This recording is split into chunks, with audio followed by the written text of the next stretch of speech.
dan 4 hal yang menjaminkan banyak rizki, bukan memudahkan rizki. Tolong Bapak Ibu hafal, 4 hal bukan menjaminkan rizki, bukan memudahkan rizki, tidak. 4 hal mendatangkan rizki kemari. Dan 4 hal bukan Allah kasih kemudahan berarti kita berjalan mencari rizki Allah kasih, tidak. Bukan dikasih kemudahan. Tapi di mana saja kita ada, posisi kita di mana saja, Allah datangkan rizki kepada kita. Yang pertama, qiyamul lail, salat malam. Yang kedua, berbanyak istighfar waktu sahur. Kalau anda tidak salat malam, jangan tinggalkan istighfar waktu sahur. Waktu sahur kapan? Kira-kira 30 menit sebelum azan. Disitulah Allah sendiri memuji, Allah bangga dan senang terhadap orang yang sahur. Sampai ulama berkata, tidak ada ibadah yang terbaik di waktu sahur selain istighfar. Jadi boleh baca Quran, boleh salat malam, boleh zikir, boleh apapun, tapi yang terbaik istighfar. Fokus hanya istighfar.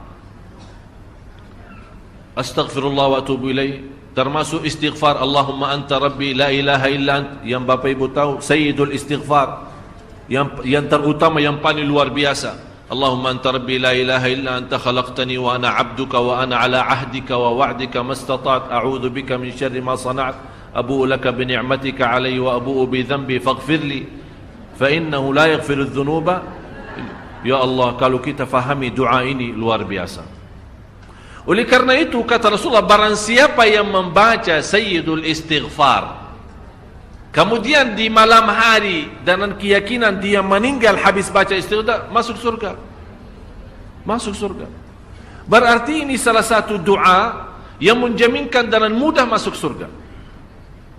Jadi 4 hal yang mendatangkan rizki, bukan kita mencarinya, dia yang datang kemari. Apalagi saat mencari lebih mudah. Qiyamul lail, salat malam.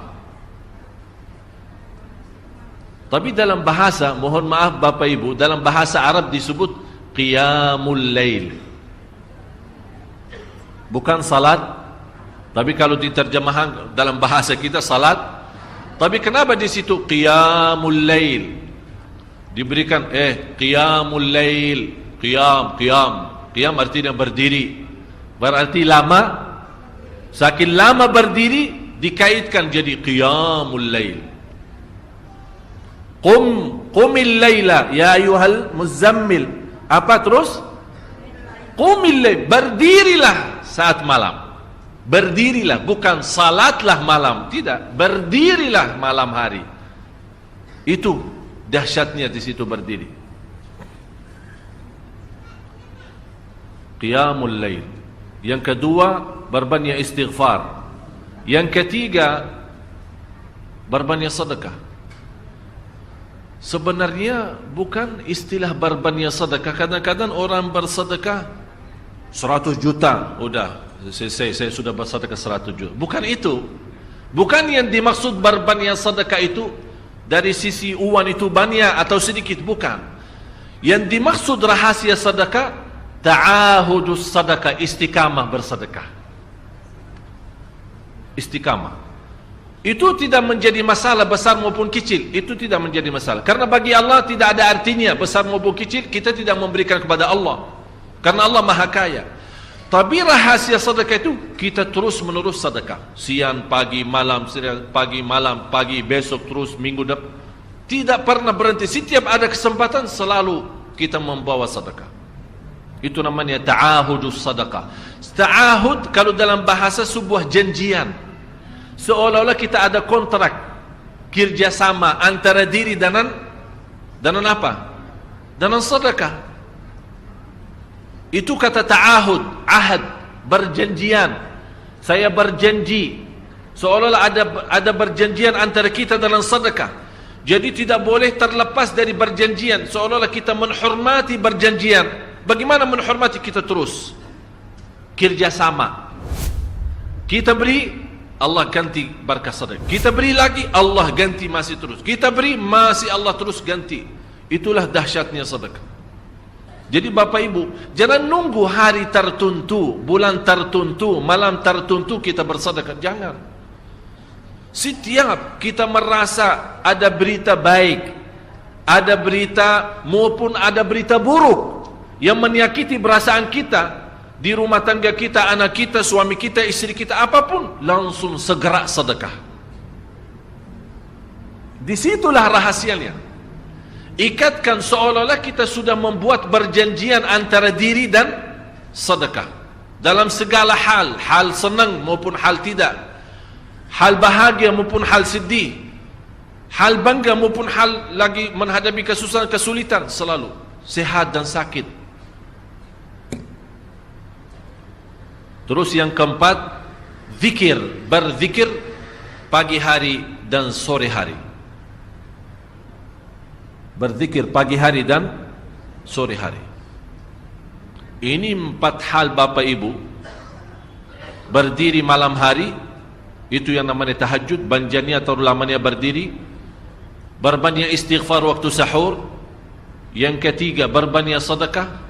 Sudah Bapak Ibu mengerti, jadi istilah berbanyak sedekah bukan artinya harus banyak dari jumlah hitungannya, tidak. Yang keempat adalah berzikir di pagi hari maupun petang hari. Amman huwa qanitun ana al-laili sajidan wa qa'ima. Sajidan wa qa'ima.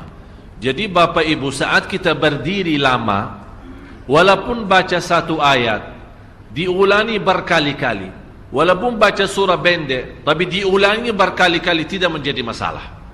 Bapak Ibu hanya hafal qulhu. Qulhu dibaca 3 kali, pahalanya seperti baca Al-Quran 30 juz. Ada seorang salih mengajak kawannya, sudah mendekati subuh, ayo bangun salat malam dan baca sepertiga Al-Quran. Langsung orang itu menjawab, bagaimana saya baca, sebentar lagi mau azan. Bacalah qul huwallahu ahad.